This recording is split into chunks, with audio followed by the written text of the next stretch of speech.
السلام علیکم۔ آج منگل ہے، فروری کی 1 تاریخ۔ پاکستان میں اس وقت شام کے 7، بھارت میں 7:30، اور یہاں ہمارے اسٹوڈیوز کی گھڑیوں میں صبح کے 9 بج رہے ہیں۔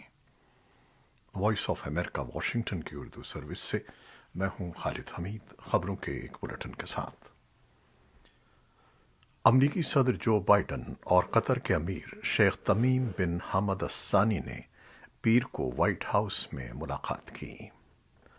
ان کی گفتگو میں یوکرین پر روسی حملے کی صورت میں قطر کی طرف سے یورپ کو قدرتی گیس فراہم کرنے کے بارے میں بات چیت کلیدی نقطہ تھی۔ ان کی ملاقات سے قبل بائیڈن نے قطر کو بڑا نان نیٹو اتحادی اور امیر کو ایک اچھا دوست اور قابل اعتماد شراکت دار قرار دیا۔ بائیڈن نے شیخ تمیم سے کہا کہ ہم آپ کی قوم اور اپنی دوستی کے لیے پرعزم ہیں۔ شیخ تمیم نے کہا کہ انہوں نے بائیڈن کے ساتھ فلسطینیوں کے مساوی حقوق اور مشرق وسطی میں امن کے لیے راہیں تلاش کرنے کی منصوبہ بندی کی ہے۔ ملاقات کا وقت محض اتفاق نہیں ہے، کیونکہ امریکہ اور مغربی اتحادیوں کو خدشہ ہے کہ اگر وہ یوکرین پر حملے کے جواب میں روس پر سخت اقتصادی پابندیاں عائد کرتے ہیں تو روسی صدر ولادیمیر پوٹن مغربی یورپی ممالک کو توانائی کی سپلائی بند کر کے جوابی کارروائی کریں گے۔ روس مغربی یورپ کی توانائی کی ضروریات کا تقریباً 1/3 حصہ فراہم کرتا ہے۔ امریکہ اور روس کا اقوام متحدہ کی سلامتی کونسل میں پیر کے روز آمنا سامنا ہوا، جب واشنگٹن نے الزام عائد کیا کہ ماسکو اپنے پڑوسی ملک یوکرین کے خلاف بڑی سطح کے حملے کی منصوبہ بندی کر رہا ہے۔ روس ایسی کسی بھی منصوبہ بندی کی تردید کرتا ہے۔ اقوام متحدہ میں امریکہ کی سفیر لنڈا تھامس گرین فیلڈ نے سلامتی کونسل کے اجلاس میں صدر بائیڈن کی طرف سے وائٹ ہاؤس کا جاری کردہ بیان بھی پڑھ کر سنایا۔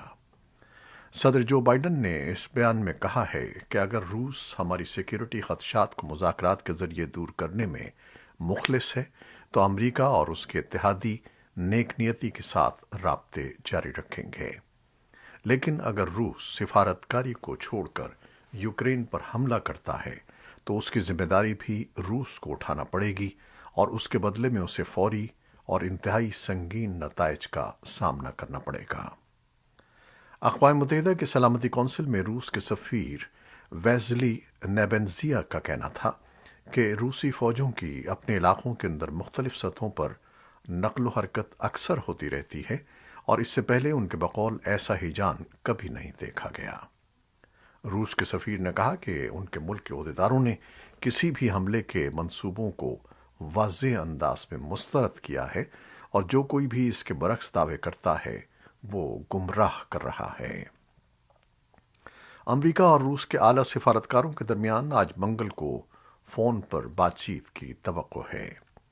یوکرین بحران سے نمٹنے کے لیے منگل کی سفارتی کوششوں میں یوکرین کے صدر ولادیمیر زیلنسکی کے ساتھ بات چیت کے لیے وزیر اعظم برطانیہ بورس جانسن کا کیف کا دورہ بھی شامل ہے۔ امریکی وزیر خارجہ اینٹنی بلنکن اور روسی وزیر خارجہ سرگئی لیوروف نے 21 جنوری کو جنیوا میں بات چیت کی تھی، اور اس کے بعد سے دونوں فریقوں نے اپنی پوزیشن واضح کرنے کی کوشش میں تحریری رد عمل کا تبادلہ کیا ہے۔ روس نے کہا ہے کہ ایک امریکی دستاویز اس کے بنیادی سیکیورٹی خدشات کو دور کرنے میں ناکام رہی ہے، جس میں شمالی بحر اوقیانوس کے معاہدے کی تنظیم کی، خاص طور پر یوکرین کے لیے مشرق کی جانب مزید توسیع کی مخالفت شامل ہے۔ امریکہ کو پیر کو روس کا ایک جوابی خط موصول ہوا، لیکن محکمہ خارجہ کے حکام نے مذاکراتی عمل کو پرائیویٹ رکھنے کا حوالہ دیتے ہوئے اس کے مندرجات پر بات کرنے سے انکار کر دیا۔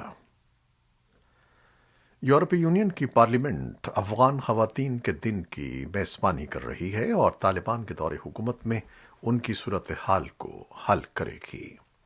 1 اور 2 فروری کو یورپی پارلیمان کی جانب سے تقریبات کا ایک سلسلہ منعقد کیا جا رہا ہے۔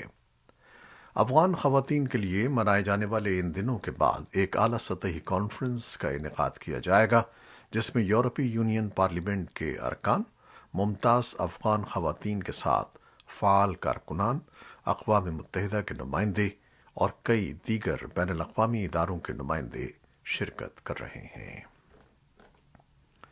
اقوام متحدہ، یورپی یونین، ایمنسٹی انٹرنیشنل اور کئی دیگر افغان میڈیا سپورٹ آرگنائزیشنز نے طالبان حکومت سے مطالبہ کیا ہے کہ وہ آریانہ نیوز کے 2 صحافیوں کو رہا کرے جنہیں طالبان نے پیر کے سپہر کابل میں گرفتار کر لیا تھا۔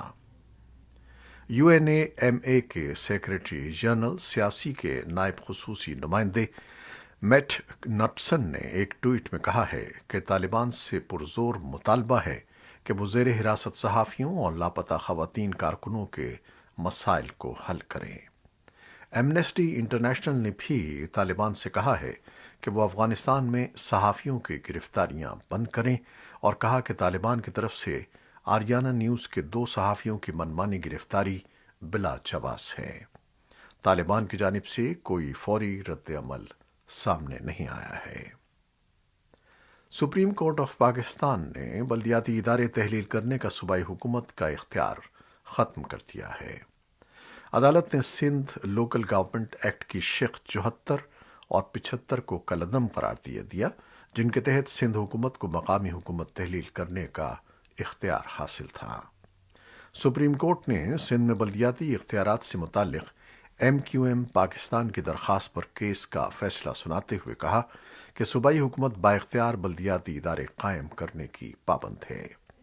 سیاسی جماعتوں میں تحریک انصاف اور MQM نے اس فیصلے کو خوش آئند قرار دیا ہے، جبکہ سندھ حکومت نے کہا ہے کہ اس پر مکمل عمل درآمد کیا جائے گا، تاہم کسی معاملے پر اختلاف کی صورت میں اپیل کا حق موجود ہے۔ بھارت کی وزیر خزانہ نرملا سیتا رمن نے منگل کے روز پارلیمنٹ میں سن 2022-23 کے لیے مرکزی بجٹ پیش کیا، جسے معیشت کے فروغ پر زور دیا گیا اور اس کے لیے متعدد اعلانات کیے گئے۔ نرملا سیتا رمن نے اعلان کیا کہ اگلے مالی سال میں دفاعی بجٹ کا 68% گھریلو خریداری کے لیے مختص ہوگا۔ ان کے مطابق حکومت دفاعی شعبے میں خود انحصاری کے تحت دفاعی آلات کی درآمد کم کرے گی۔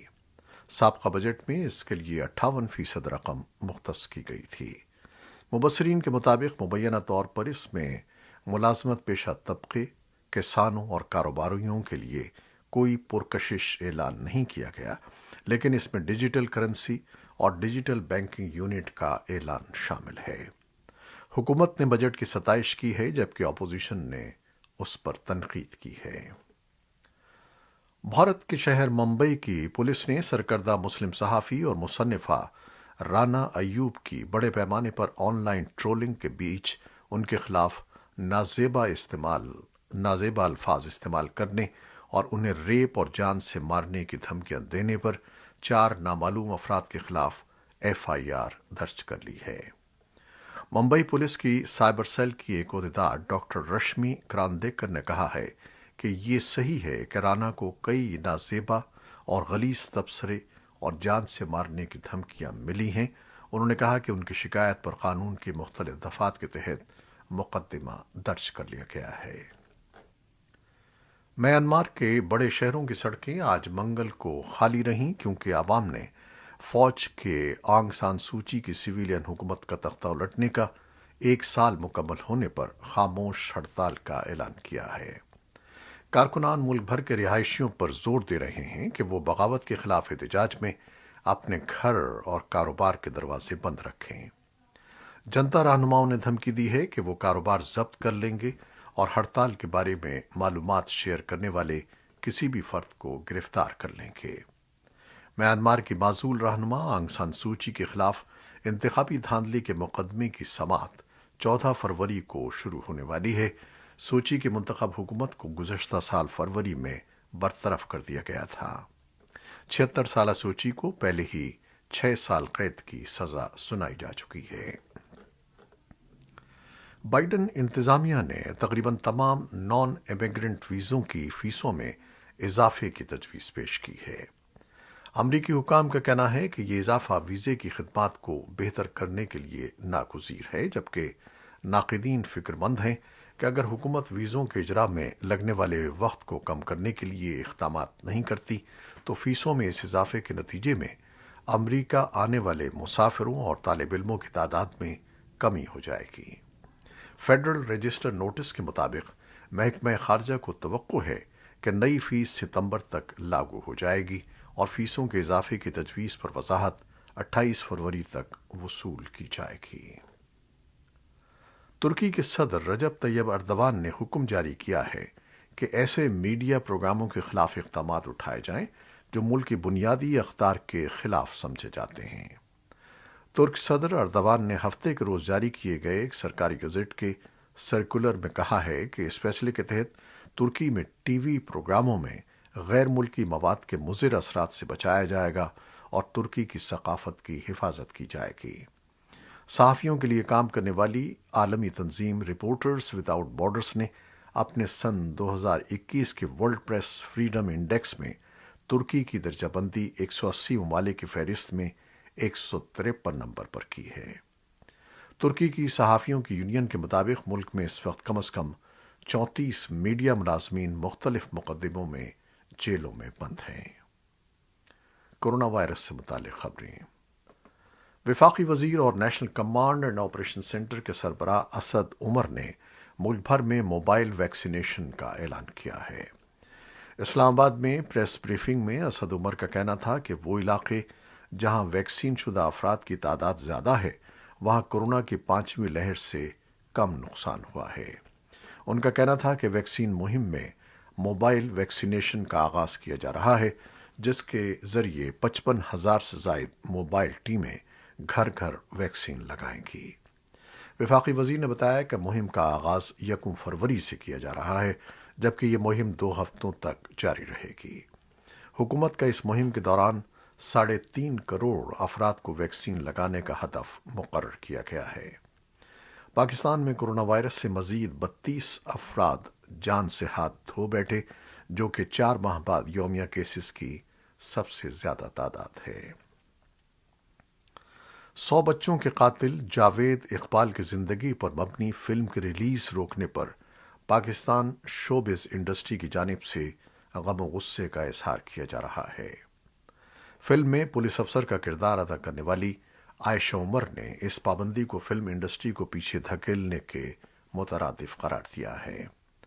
Pakistani film Javed Iqbal the untold story of a serial killer 28 جنوری کو سنیما گھروں کی زینت بننے والی تھی لیکن حکومت پنجاب نے 26 جنوری کو فلم کی ریلیز روکنے کے احکامات جاری کر دیے۔ فلم کی ریلیز روکنے سے متعلق نوٹس میں کہا گیا ہے کہ فلم کے خلاف بعض شکایات موصول ہوئی تھیں جس کا جائزہ لینے کی ضرورت ہے۔ پنجاب حکومت کے اس فیصلے کے بعد فلم بنانے والوں نے عدالت کا رخ کیا ہے جہاں ان کی درخواست کو قابل سماعت قرار دے دیا گیا ہے اور اب اس فلم کی ریلیز کا فیصلہ عدالت کرے گی۔ یہ تھیں وہ خبریں جو فیس بک لائیو پر ہم نے آپ کے لیے پیش کی۔ ہماری ویب سائٹ، یوٹیوب اور پوڈ کاسٹ پر یہ بلیٹن پوسٹ کر دیا جاتا ہے۔ آپ ہمارے بلیٹن کو شیئر کرتے ہیں اور اپنے کمنٹس میں اپنی محبتوں کا اظہار کرتے ہیں۔ اپنی یہ محبتیں جاری رکھیے گا۔ خالد حمید اب اجازت چاہتا ہے۔ اللہ حافظ۔